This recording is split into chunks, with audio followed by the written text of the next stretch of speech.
So let's go back to the earliest days of life on the farm. What were your earliest days of life on the farm? Well, I can remember, I think in between 41 and 45 because of the war.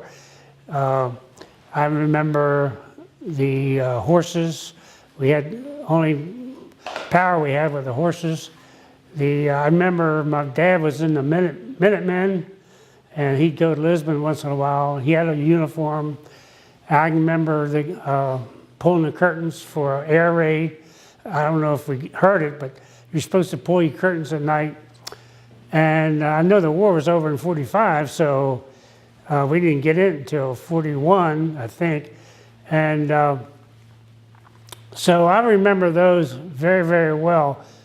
And one thing I want to emphasize is the laborers on the farm were all blacks. And I was raised with 7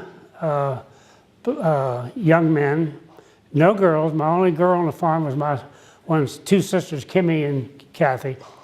And there was Stanton family. The Stanton family today is still around.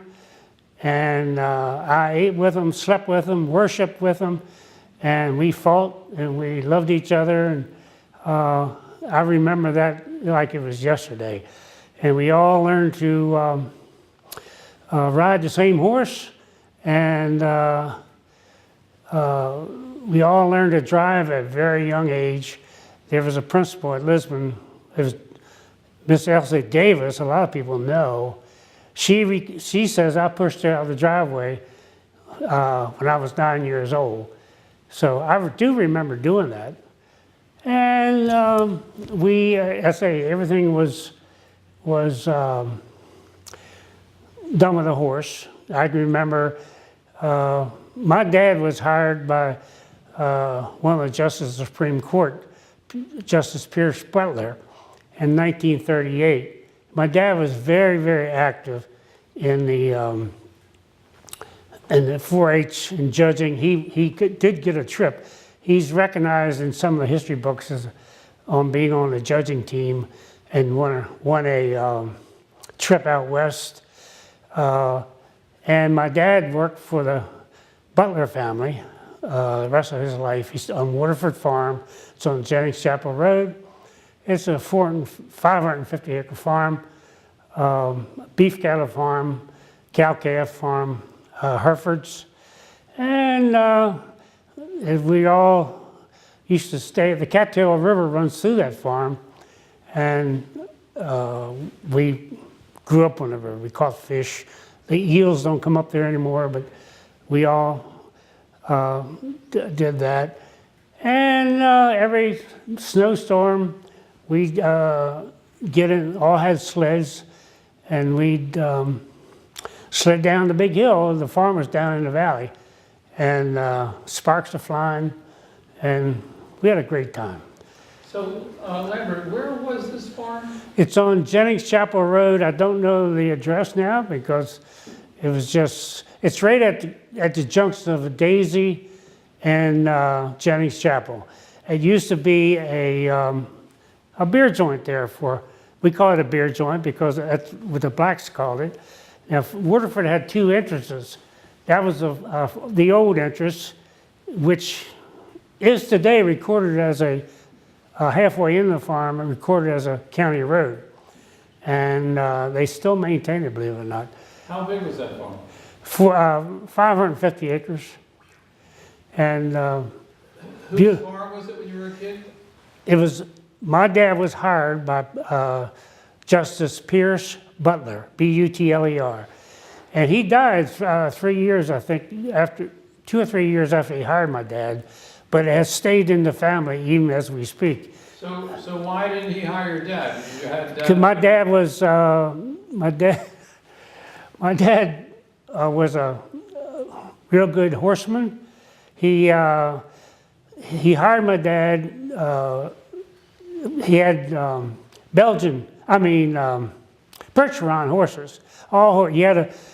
Because the justice had the money, he told my dad he wanted the best team, 6-horse team in the county. And he went to great lengths to do that. And I can remember, like it was yesterday, they'd come fair time or summertime, we'd polish all the brass and the harness and paint the wagon. And some of that harness, some of it was around. I haven't been down there now, but go back to that farm. The butler, Pierce Butler, had 4 or 5 children. I can't remember. Only one daughter. And when Mrs. Butler died in the 40s too, not too long after her husband Pierce died, who was a justice, my dad continued to work her, but she later on, Mrs. Dunn, I think of her first name. She was the only daughter, and she bought the rest of her brother's share of the farm out. And then my dad worked for her she married Edward K. Dunn out of Baltimore, and he was a stockbroker for Alexander Brown, as best I recall. And they had the farm, didn't live there. They lived in Baltimore on Bologna Avenue. And so did that farm have a name? yeah, it's called Waterford, Waterford Farms. And I don't think the Butlers named it, but go ahead. Your dad mainly helped with... My dad ran the farm. He ran the whole... He ran the farm. My mother kept the books. Very seldom saw the owners. Matter of fact, most people in the neighborhood, including this gentleman, he probably thought my dad owned it. And but So how old were you then? I was born there on the farm, 1938. In one of the houses? In one of the houses, yes. And Mom's name was? my mother's name was Eleanor Magruder. Her father was Mayor Gettysburg at one time. Your dad's first name? My dad's first name was Willis. Lambert. My dad's name was Willis Lambert Cissel. My name is Willis Lambert Cissel Jr. But I was probably 9 years old before I knew what my name was. They always said, go get wood. So I assumed that my name was Go Get Wood. And so anyway, I went to school and found out I had another name. All right, let's concentrate when you were, let's go get wood, when you were called back. Okay. When you thought you were that. What did you observe your dad doing on the farm? Well, we cut corn with a sickle. It's not called that. Some of the other folks probably know it. I can't. Corn cutter, yeah. Swing it, dude. Kind of cut your leg off. And believe it or not, the thing I remember vividly is thinning corn, because the old plate corn planter, sometimes 3 kernels would drop out instead of 2. So we had to walk and walk and walk. And the other thing regarding corn, my dad probably raised the first hybrid corn around here. And a hybrid's where you take 2 different varieties and you pull the tassel out of one so it won't self-pollinate. And it has to cross with, it's like 6 rows of one variety and 8 rows of another. Corn is cross-pollinated by the wind. And we had to detassel the 6 rows. Well, we were youngsters. We had to reach up, and it was hot as blue blazes. Once in a while, we'd get a horse, but a mule would have been better probably, but we didn't have any mules. So all the Stantons, there was three families of Stantons, and they all lived on the farm, and that's what I remember as a real youngster. And I remember when we got our first tractor, it had cleats on it, and somehow we found rubber tire, cut all the cleats off and mounted. My dad was pretty good at inventing and doing things like that. He had a welder. I loved the welder. And that was modern days then. I was a teenager before we got the welder. Do you remember what model tractor? Yeah, it was a F20. F20 farm roll. International Harvest. Well, International Harvest and farm roll, same thing, aren't they? Well, they had the Stanton family. There was Chester, Cliff, George, and they were their fathers. And they either had 3 or 4 children. But I can name a lot of them. Only 2 or 3 of them are living now. But Of the Stantons? beg pardon? Of the kids? Yes, yeah. Where? Norman was the oldest that I worked on the farm, and he had a brother named George, and he had a brother named Ike. And then Chester had 3 children, Paul, Chester, and Isaac. And I'm missing a man. Oh, Cliff wasn't married. But there was a big family, and I do remember, I don't know what age I was, or history, I could look it up, but there was a murder on up at that corner saloon, or was called Walter Shern. And it was about 2 acres right at the junction of Jennings Chapel and Daisy, right at that triangle. And they had a well right between 2 buildings, and they used to pull the water up. Once in a while, the old goat would fall in the well, and they had a blind horse. I remember I used to walk all over the place. Anyway, one of the families, probably shouldn't say that, but got intoxicated and killed his nephew. Beat him to death with a baseball bat and pulled him down in the local spring down over the hill. And his nephew found him one morning, and that whole mile-long driveway, I think, was filled up with state cops. That was a big, big thing back then. And he served a life sentence, the gentleman. So that gets way, way back there. All that happened before I was 10 years old, what I've been telling you. Do you remember yourself or your father, grandfather not having electricity or talking about it? No, I don't. No. Sorry about that. No, we had electricity. Probably was put in there when the Justice built the farm. I do not know that. But that could have been as far back as maybe 1920? Well, I was born in 38, so I wouldn't. I do not know how long the Justice owned the farm. So you have to get that from somebody else. How about the water? Water had a well right on our front porch, a hand-dug well. And so I don't remember, we never pumped any water because we had current, had a pumped it into the house. Was that electric pump or hand pump? It had to be electric because Did you have a bathroom in the house? Yes, we didn't have outhouses. Down over the hill, the spring house is still there. This is where they used to cool the milk. But it wasn't a dairy farm, so the spring house was still there. Just cooled the tenants' milk if they wanted. But my dad, as long as I was at the house, milked the cow every day. In the morning, we got the milk, and we had lived off of chickens. I remember butchering. That was always fun because all the black kids and I, we'd always get the bladder and pump it up and play football.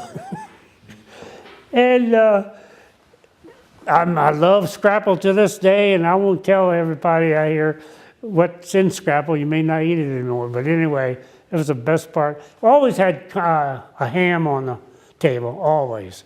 My dad used to cure them and smoke them, and I think all the farmers did. Well, let's talk about Lambert, what you first remember doing in helping your dad, because he was in charge of getting this whole farm to operate daily and weekly and monthly.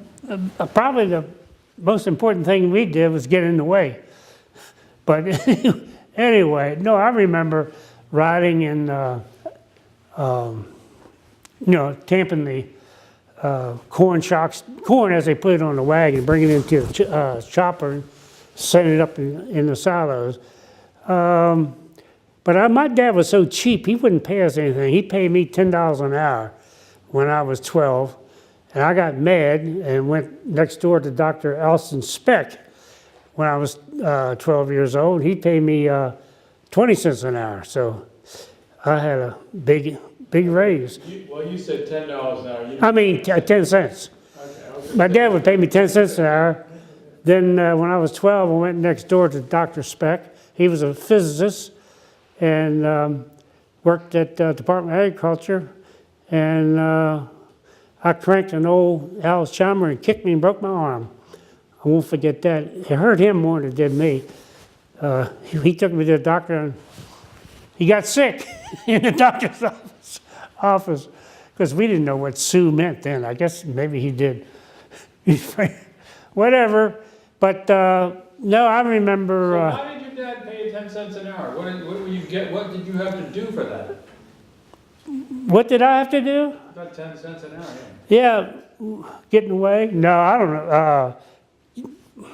Well, they were harvesting, and we'd drive the horses. Well, I remember at a really early age, we drove the baler because they had a hand-tied wire baler. Dusty, shoo. And then they had my dad got a combine, Alice Chalmers combine, really young, I was really young. We used to run the bagger. And folks, I can tell you right now, you could hardly see the tractor, it was so dusty. It's wonder everybody didn't die of lung cancer. Lung cancer. But I can remember you bag it up and you shove it out, it fell out on the ground and you went around. They were heavy bags. It took 2 people to pick them up. What were some of the things that the black people did? One man, he drove, see, a lot of them worked there at the beginning, but Bob Stanton left the farm. Well, I don't remember when he left, but then he had Cliff and Chester, and all of them had children. Chester could run anything. He was a top-notch driver and farm hand, and Cliff could only drive horses. Cliff was never married, and he was a little bit awkward, stuff like that. But then we had to. Well, also, not only did I work on the farm, but Norman Stanton, he was 18, I guess, in the neighborhood when I was 5 years old. He did everything too. He was young. Everybody learned real fast, real young, to run the equipment, run the horses. We'd drive the horses quite often. Help butcher, getting away, I guess. Did the black people have their own tenant house on them? Yes, all the black people had their own tenant houses. All their children were raised there. They got chickens, they got milk, they got a part of a beef animal. I don't know how much, but and they got hogs because the butcher, all that stayed on the farm. None of it left. And I remember scalding the hogs. They used to heat up soapstone in a big old fire and throw the soapstone in the water, in the tank. That would heat the water. But I think a lot of people kept warm at night with soapstone in their bed, in their own bed. How many black people were on the farm? Well, they had 3 families, so each one of them, one had 4, 7, 10. And we used to play ball every afternoon. The kids, when they get home from school, there's a big meadow there. And I'll have to tell you this little story. The telephone, we had a telephone. I don't know when we got it, but I was real young when we got it. And it was a party line. So everybody knew, 15 or 20 people on the same line. And you pick it up, somebody's talking. But one time a repairman came in there, and we were playing ball. My sisters were playing too. He came in to fix the telephone line. And he said, "Hey, y'all, get over here. I want to show you something." So we climbed over the fence, and he said, "I want you to get in a circle, and I want you to hold your hands real tight." So over here on the left-hand side, he hooked one terminal up, and over here on this guy, you know what's going to happen. He went back to, as I learned later, to a magneto, went on the magneto. He laid us all down on the ground. That thing shocked us. It's just like grabbing hold of a spark plug today, if, of course, a lot of cars don't have them. But anyway, I'll never forget that. Never will forget that. And So, remind me, where did your dad learn farming? beg your pardon? Where did your dad learn farming? Well, he was raised on a farm right in Dayton, near Dayton. He, What was that farm doing? They were producing what at that farm? oh, I have no idea. But he had a lot of brothers, and my dad was second brother. He had 3 other brothers. One died of TB, Ed. I remember Ed. Ed gave my sister and I a horse, and his farm was right down the road here, right across the street from McHenry graveyard. Anyway, that's where they were farmed, and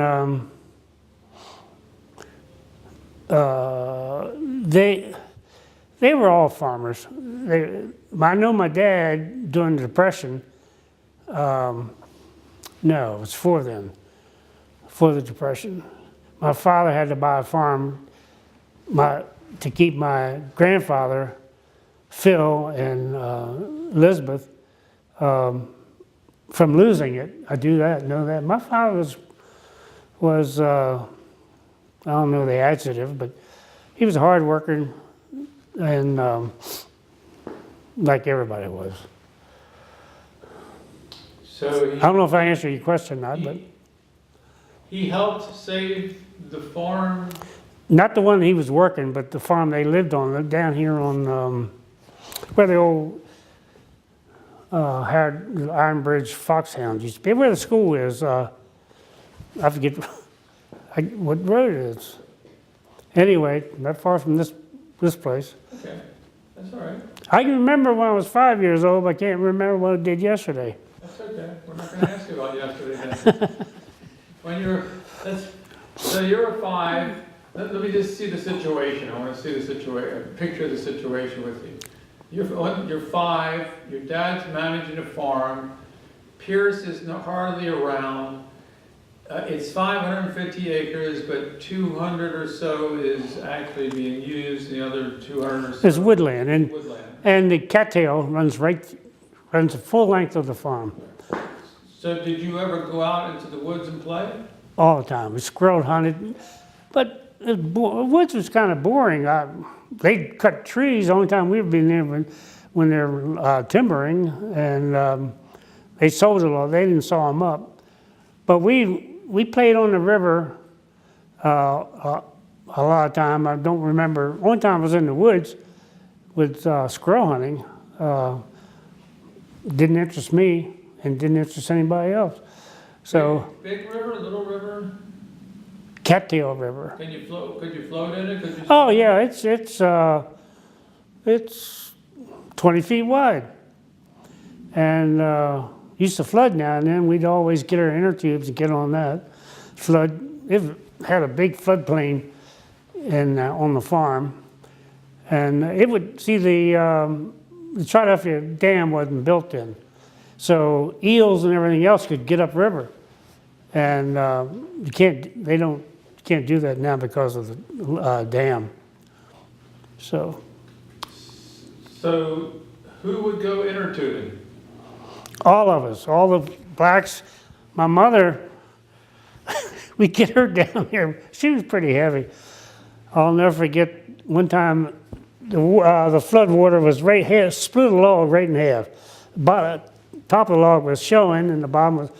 She went down in her tube, and her legs went under, and she held on, and that was pretty scary. She couldn't get out, but Somebody help her?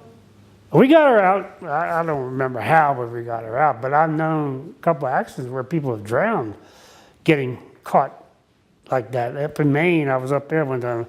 Young girl got her leg caught between a stone. She drowned. But I remember that real easily. But everything was done with horsepower. My dad didn't get a pickup problem until 1958. He rode a horse all the time because he checked the cattle in the morning and the evening. And I've never seen a saddle like he had either. Didn't have a horn on it, but it had a long skirt, real long rectangular skirts. And we all learned to ride that horse. Merle Nell, who was a neighbor, a lot of people know him back then. He had a horse that was a cross between probably a thoroughbred and a draft horse. It was tan, so it was probably a Belgian. But he gave it to my dad because he couldn't keep it in. When the Iron Bridge, or Howard County Hunt, they call it, would come around, that horse would go with him. So this was before I was 12 years old, because I know what happened. He gave it to my dad, and so when us kids heard why he gave it to him, because he couldn't keep in, because that's the first thing we'd do, take the horse and see what he could jump. And we'd jump farm gates, but don't jump it twice.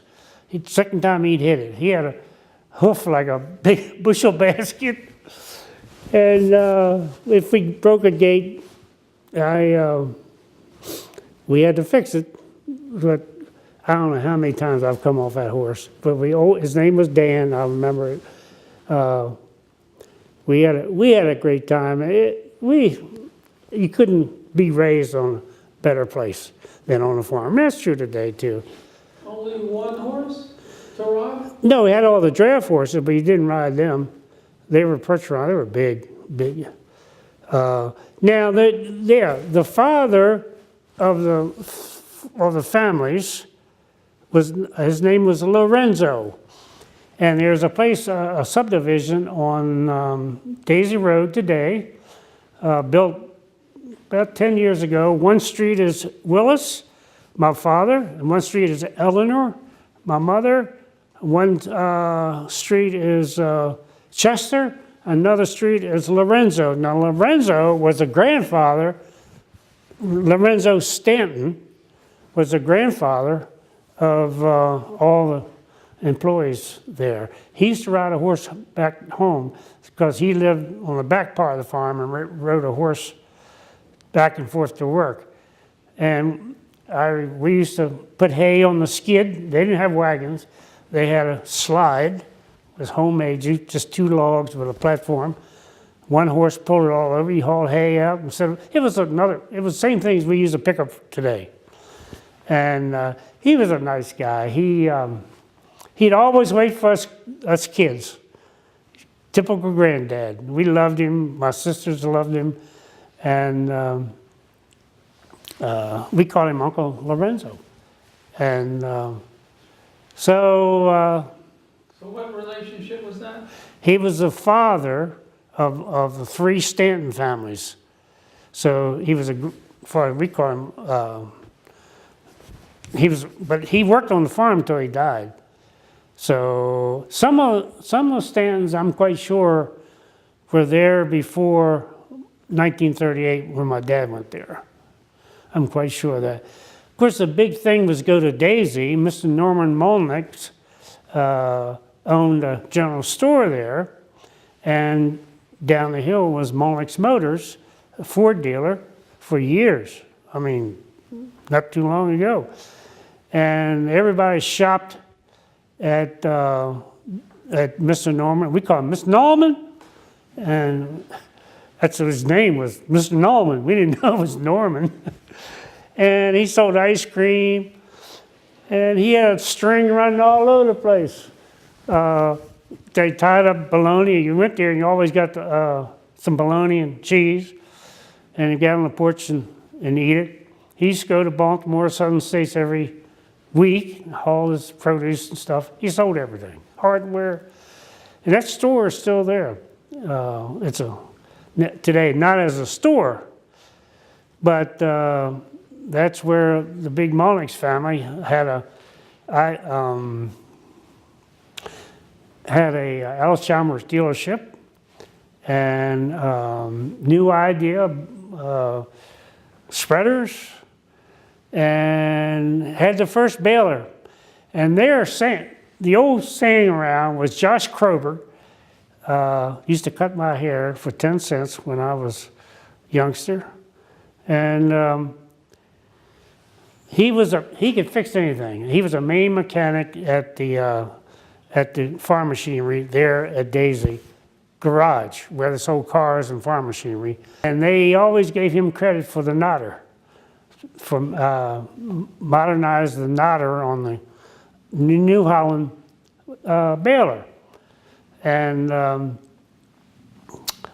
so my dad never bought anything there because my dad didn't like spending money. Even though he didn't own the farm, he hated spending money. And my mother. So you got into your early teens. Where were you then in your early teens? Were you the same farm? Or? Yeah, same farm, but when I was 14, 15, I went work at the Manor Country Club, which still exists down on Georgia Avenue across from Leisure World. And I had to catch a ride early in the morning. And we started to work at 6 o'clock. And I used to walk out to Jennings Chapel Road, which was then dirt road, and catch a ride. And so we worked on the golf course, mowed the greens, raked the sand traps, stuff like that. And that's really where as a result of that, I made my career in turf.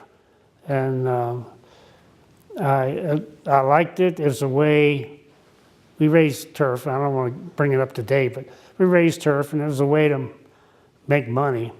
My dad always preached to me, don't work for yourself, don't work for somebody else, and get into a business that is hard work. And the turf business in 1962 was hard work because you did everything by hand. No power equipment. And it was tough. And I got into making things to make it easier. And 5 years later, I told my wife, either I'm going to mechanize it or quit one or the other. So you went down that road by Leisure World and worked there. What was your dad doing? My dad stayed there on the farm the rest of his life. He stayed there until he was 80-something years old. 80, I forget, should know what he died of.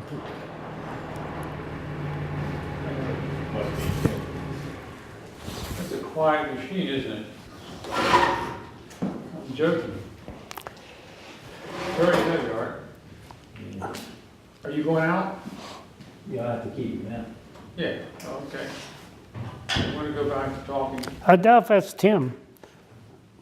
I mean, I don't know what he's in. Maybe he's in an antique tractor or something. That was noisy, wasn't it? He's got a brand new pickup. Didn't sound like a brand. Maybe if he's down, you might have to wait down here a few minutes.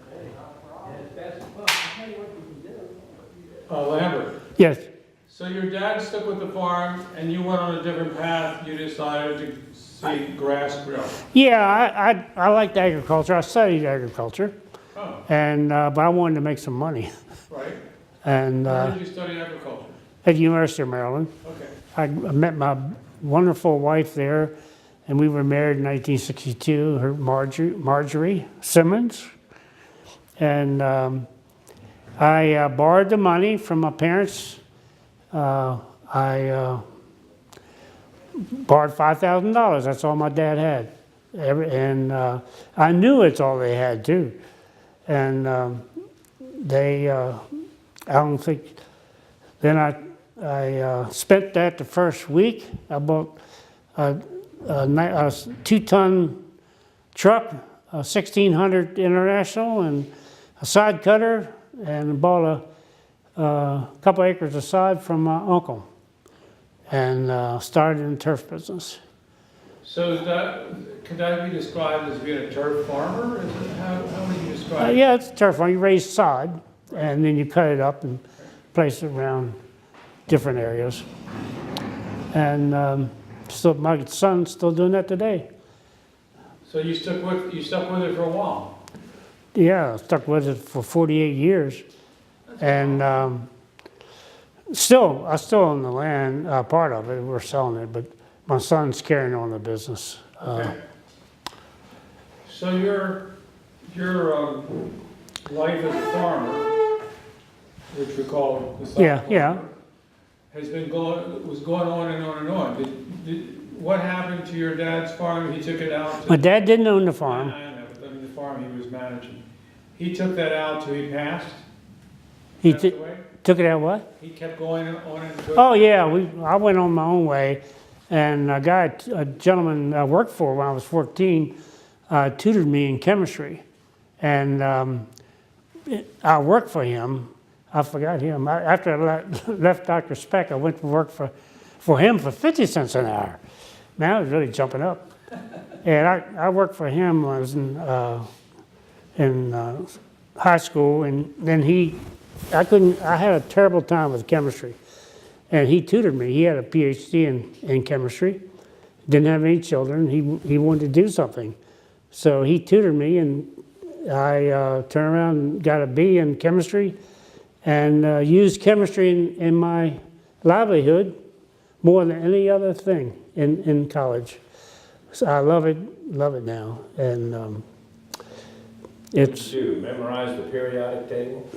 No, I didn't memorize it, but that organic chemistry, what I use is inorganic chemistry and organic, but organic, I don't wish that on anybody. You talking about equations that long, hydrogen and carbon, everything's made of carbon. And, but I had to use it, and we use it today. You said your dad wasn't into getting into the new equipment, modernizing. What's the oldest equipment you can remember on your farm? The sickle bar mower, the corn chopper at the silo, you fed it the stalks, and it chopped it and blew it up in the silo. The old corn planter, and the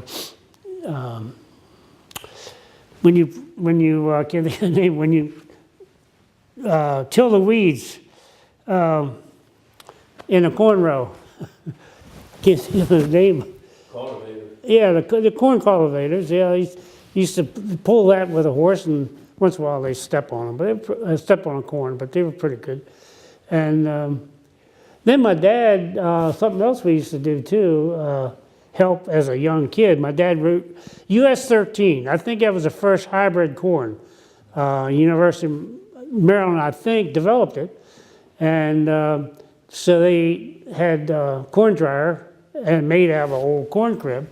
My dad built a furnace and blew the hot air through there and dried the corn. Then in the wintertime, inside, they'd take the corn, and of course, mice and rats get into it, and if they ate the germ off the top of the kernel, it'd be white. You had to pluck that out. Then you ran it through a hand sheller, turned by electric motor, old time.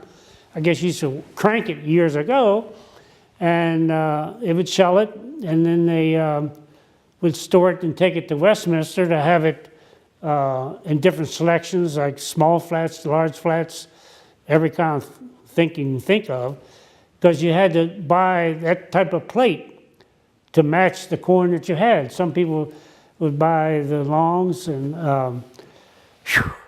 Boy, my dad was in the Greens, and Mother and Dad were in the Greens. They were in every civic thing you could think of. Left my sister, older sister, and I home in the springtime to get this. Everybody'd come in and get their seed corn, and talking about rats. My sister was scared to death of rats, and we were doing okay. So she saw a rat, and I'd do it by myself. But that was.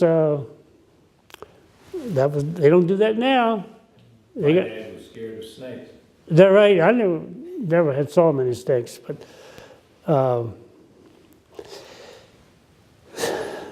When you were little and you were on the farm, what was your mom doing then?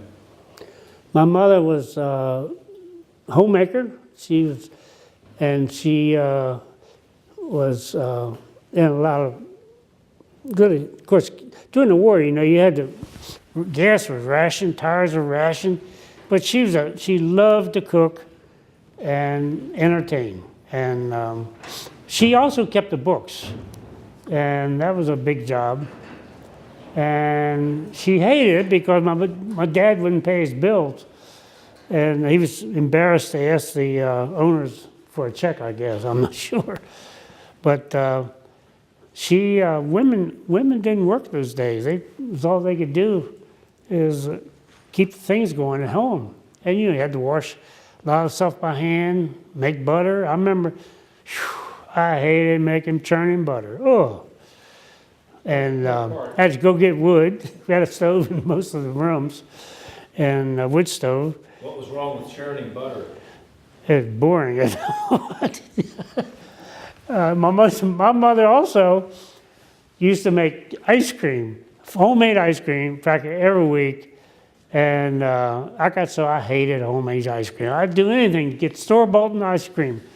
And they call it store-bought then, but that was ice cream we buy at store. Called store-bought. And we ate, people today don't eat, I don't think they eat beef brains anymore either. Well, beef brains are one of my favorite meals, of course. Do you remember what brand of ice cream you preferred at the store? They only had, we used to call it Nelly, vanilla. They had vanilla and chocolate. They only had two. I mean, the brand like Ebert's or Hershey's? No, I don't remember that. You have to get that from the Monix family. Came out of Baltimore, wherever he got in there. Probably Hershey. So when you were little, describe to me what a Sunday was like. What, Sunday? What was a Sunday like? What do you? Okay, we got up and went to Jenny's Chapel Church. We were churchgoers, had to go to church, and no work was done on Sunday except you fed the animals and milked.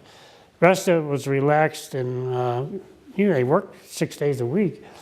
And my dad would probably take a nap, but my mother family would come over and we'd play ball or something like that. Something else I want to give my dad credit for, and I'm changing the subject, not answering your question, but my dad and mother claimed that the Howard County Fair the idea originated in their living room. And I inherited stock issue number 2. I have that. And I remember some of the people that were there. The other thing I remember at a very early age was during the war, my dad made a hay elevator, a real big one. It was about 3 or 4 feet wide, real long. And every Christmas, my mother had both sides of the family would come for Christmas. One time had 40-some people there. She loved to cook. She'd cook all night long. And my dad would take the slats off that homemade elevator, and we wax it, put it up in the barn. We had more fun on Christmas Day. I'll never forget that elevator. That was one of the early elevators around. It had to be probably during the 40s. I remember it. So how did the Howard County Fair inception come about in your living room? That's where they had the first meeting of a group of people. Harvey Hill, Howard Clark, Lickletter, Bill Ledbetter. Ledbetter, okay. That's 3 I remember. I probably should know more. if I thought about it, other than right now, I can remember them. But they said the idea originated in my mother and dad's living room. My mother always bragged about that. So, probably be some people dispute that, but whatever they want to do, I don't care. So before that, how did people get together, farm to farm to farm, to share the things that they were doing on the farms? We always had a car. I remember we had a Chevrolet. My Uncle Chester, my dad's brother, lived down in Herndon, which is right where Dulles Airport is now, Virginia. I remember going down and my dad put about 6 or 8 used tires in the trunk and where we sat. And we went through every single one of them and never got there. My uncle had to come and get me. And when I was sitting next to the window and just staring, I was little, staring out the window. Hey, Dad, there goes a tire past us. And the cap had come off. And the recap tire was going down the road. And I remember that. It was yesterday. I'll never forget that. But, you know, sugar was rationed, gasoline was rationed, and I don't know if I'm answering your question. All the tires had inner tubes. Yeah, they all had inner tubes. We had, of course, you had a pump. Everybody had a tire pump. But and people, there's a lot of, didn't have TV. I remember the first TV was Roland Mullenix. People around here today know Gene and Charlotte. It was his dad, and we had 4-H club. We always were glad when we went to his house because he had a TV screen, but about 12 by 12, and have a 4-H club there. But they were in the grades, all kinds of civic organizations. Square dance, whoo! There's square dance every week. And I was little, these big old women picked me up and hugged me. I'm looking at, I'm buried in their bosoms. But there used to be a little band that played all the time. I can't remember his name. But they'd square dance all the time. Lisbon, down in the old Lisbon school, down in the auditorium, they have square dances there. And they don't do that anymore, I know of. I guess some people do. Did you dance? Yeah, I love to dance, but not those big fat women. Yeah, my sister and I would go to sleep. You'd go, come on, Lambert, get up. You'd hug me, almost suffocate. But anyway. Where were you when you started dating? At Waterford Farm, I had my first date when I was 14, and I didn't have my license, so I hooked David Patrick up with a blind date. He took him to the prom. My girlfriend was Sandra Larrick. She's of Green Street now. And remember, first time I ever had a date with my sister, I said David Patrick. He went to the prom with David. I hooked him up with a date, and he drove. But my first going away date, we went to square dancing at College Park. My sister drove, and I'll never forget, I got my date home at 2 o'clock in the morning because we had the whole carload of people to take home. I told my sister, make sure you take Sandra home last. So, okay. But everybody used to square dance all the time. Good for you. I wanted to think about, I asked this question, and I think it's appropriate for you too. So you go to the fair, and you're walking on the fairgrounds, and a young guy comes up to you, maybe in his mid-teens, and he said to you, "You farm sod, don't you? You've been doing farming in your life, and of course you know you have." And he says, I'd like to know whether or not I want to get into this. Can you help me? Is this something I should do? Is this important? What would you tell him? Well, what I would tell him would be what's going on when that happens.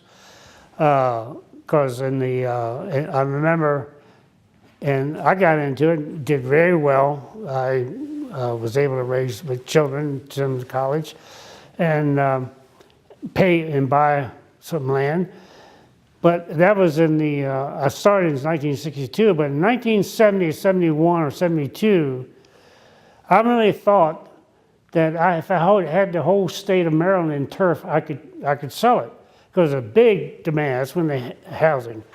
Then 1973 came along, and gasoline went, diesel fuel went to about 15 cents, I think to roughly 30. And 1975 was a real bad recession. And that's when I built my house. And I built it out of stone that came off the Waterford farm. And it was a big old barn there, burned in the 50s, 1957, I think. And the owners, the Dunns, which Mrs. Dunn was a butler, they didn't want the stone. The architect told them it had been through a fire. So I put a cinder block and made the facade stone in 1975. But I tell them today to study turf. You got to go to college today to have turf because there's so much chemistry involved, and you'd have to rent the land. That's the problem, is renting the land.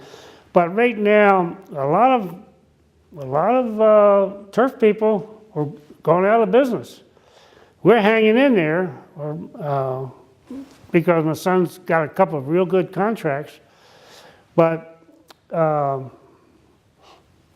it's good business. It's better. I think I'm a little worried about the farmers today. Of course, in the last 10 years, they've been making a lot of money, but our dollar is not worth anything. So everybody, the whole world buying our corn and soybeans and everything, but our dollar is becoming more valuable, and we've taught the whole world how to find oil and how to raise crops. So now we're competing with them. That makes me mad, but makes me angry. I'm not mad. It makes me angry, and also the government.